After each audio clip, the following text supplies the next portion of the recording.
Assalamualaikum warahmatullahi wabarakatuh. Perkenalkan, nama saya Muhammad Faisal Najmi dengan NIM 123303037 dari kelas Hukum Tata Negara semester 3A. Di sini saya akan membuat video untuk memenuhi tugas ujian akhir semester mata kuliah Tafsir Hukum Tata Negara yang diampu oleh Bapak dosen Dr. Haji Ending Solehudin MAG. Di sini saya akan menghafalkan Quran Surah An-Nisa ayat 59 tentang kewajiban menegakkan hukum Allah. A'udzu billahi minasyaitonir rajim. Bismillahirrahmanirrahim. Ya ayyuhallazina amanu atii'ullaha wa atii'ur rasula wa ulil amri minkum fa in tanaza'tum fi syai'in farudduhu ilallahi war rasuli in kuntum tu'minuna billahi wal yawmil akhir. Zalika khairu wa ahsanu ta'wila. Sadaqallahul azim. Di dalam tafsir Wajiz, agar penetapan hukum dengan adil tersebut dapat dijalankan dengan baik, maka diperlukan ketaatan terhadap siapa penetap hukum itu. Ayat ini memerintahkan kaum muslim agar menaati putusan hukum yang secara hierarkis dimulai dari penetapan hukum Allah. Wahai orang-orang yang beriman, taatilah perintah-perintah Allah dalam Al-Quran, dan taatilah pula perintah-perintah Rasul Muhammad dan juga ketetapan-ketetapan yang dikeluarkan oleh ulil amri atau pemegang kekuasaan di antara kamu. Selama ketetapan-ketetapan itu tidak melanggar ketentuan Allah dan Rasulnya. Jika kamu berbeda pendapat tentang suatu masalah yang tidak dapat dipertemukan, maka kembalikanlah kepada nilai-nilai dan jiwa firman, yakni Al-Quran, dan juga nilai-nilai dan jiwa tuntunan Rasul dalam bentuk sunnah. Selanjutnya surah Al-A'raf ayat 58. Ayat ini menjelaskan tentang prinsip bernegara. A'udzu billahi minasyaitonir rajim. Bismillahirrahmanirrahim. Wal baladut thayyibu yakhruju nabatuhu biizni rabbih wallazi khabusa la yakhruju illa nakida kadzalika nusarriful ayati liqaumin yashkurun. Shadaqallahul azim. Di dalam tafsir Jalalain, wal baladut thayyib, ayat ini mengibaratkan tanah yang subur sebagai gambaran orang yang menerima petunjuk Allah dengan hati yang bersih. Tanah ini jika diberikan air hujan akan menghasilkan tanaman yang bermanfaat dan berlimpah. Demikian pula hati yang baik ketika menerima wahyu akan menghasilkan amal soleh dan perbuatan baik. Wallazi khubus adalah perumpamaan bagi hati yang keras dan tidak mau menerima petunjuk Allah. Meskipun mendapatkan air hujan yang sama, ia hanya menghasilkan tanaman yang lemah atau merana. Ini menggambarkan bahwa petunjuk Allah tidak akan memberikan manfaat kepada hati yang keras dan enggan menerimanya. Kemudian biizni rabbihi, pertumbuhan tanaman dari tanah yang subur itu terjadi atas izin Allah. Ini menunjukkan bahwa setiap keberhasilan dan manfaat dalam kehidupan sumber-sumber dari kehendak dan izin Allah. Kadzalika nusarriful ayati. Allah menjelaskan berbagai perumpamaan agar manusia lebih mudah memahami kebesarannya. Hanya orang-orang yang bersyukur, yaitu mereka yang menerima petunjuk dengan hati terbuka, yang dapat memahami dan mengambil manfaat dari perumpamaan ini. Kemudian lanjut ke ayat berikutnya. Ayat selanjutnya yaitu Al-An'am ayat 123, yang mana ini menjelaskan tentang larangan penjajahan terhadap suatu bangsa. A'udzu billahi minasyaitonir rajim.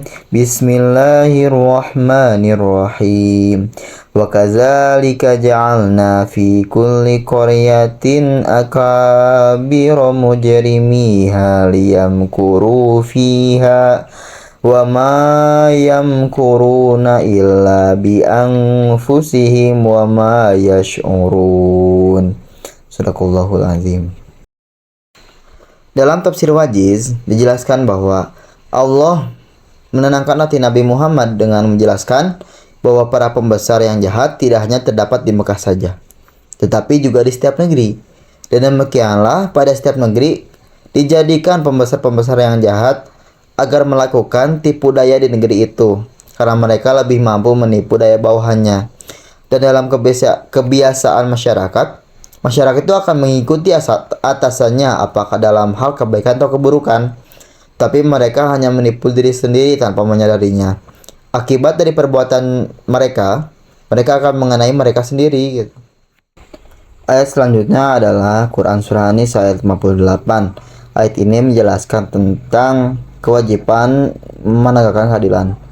A'udzu billahi minasyaitonir rajim. Bismillahirrahmanirrahim. Innallaha ya'murukum an tu'addul amanati ila ahliha wa idza hakamtum bainan nasi an tahkumu bil adl. Innallaha ni'ma ya'izukum bih. Innallaha kana sami'an basira. Sadaqallahul azim. Dalam tafsir Ibnu Katsir menjelaskan bahwa ayat ini pada bagian sesungguhnya Allah menyuruh kamu menyampaikan amanah kepada pemiliknya. Ayat ini berkenaan dengan kemenangan kaum muslim ketika menaklukkan Fatu Mekah. Nah, ketika memasuki Baitullah, Rasulullah Shallallahu Alaihi Wasallam melakukan tawaf dan beliau mengusap rukun Hajar Aswad dengan tongkatnya. Setelah itu beliau memanggil Utsman bin Attalha pada untuk mengambil kunci Ka'bah darinya. Dan Ka'bah pun dibukakan. Kemudian beliau masuk dan mematahkan patung merpati lalu membuangnya. Setelah itu beliau keluar dari Ka'bah, sementara para kaum muslim menunggu dengan keadaan hening dan diam penuh dengan rasa hormat kepada baginda Nabi Muhammad SAW. Kemudian beliau memberikan khutbah, tidak ada Tuhan selain Allah semata, tiada sekutu baginya, dia telah menunaikan janjinya kepada hambanya, dan telah menolong hambanya dan telah mengalahkan pasukan yang bersekutu sendirian. Ingatlah, semua dendam atau darah atau harta yang didakwakan berada di bawah kedua telapak kakiku ini, kecuali jabatan Sadanatul Ka'bah dan Sikayalut Hajj. Setelah itu, Rasulullah Shallallahu Alaihi Wasallam duduk di masjid dan menghadaplah Ali bin Abi Thalib kepada Rasulullah.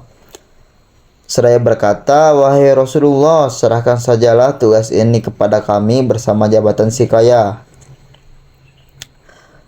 Semoga Allah menimpakan salawat kepadamu. Maka Rasulullah SAW bersabda, di manakah Utsman ibnu Thalha? Lalu Utsman dipanggil. Setelah itu ia menghadap. Rasulullah SAW bersabda kepadanya, inilah kuncimu wahai Utsman. Hari ini adalah hari penyampaian amanat dan kebajikan. Di bagian apabila kamu menetapkan hukum di antara manusia, tetapkanlah secara adil. Ayat ini secara spesifik menunjuk kepada Umaro dalam menetapkan hukum sejalan dengan pendapat dari Muhammad ibnu Ka'ab, Zaid ibnu Aslam, dan Syah ibnu Husyab.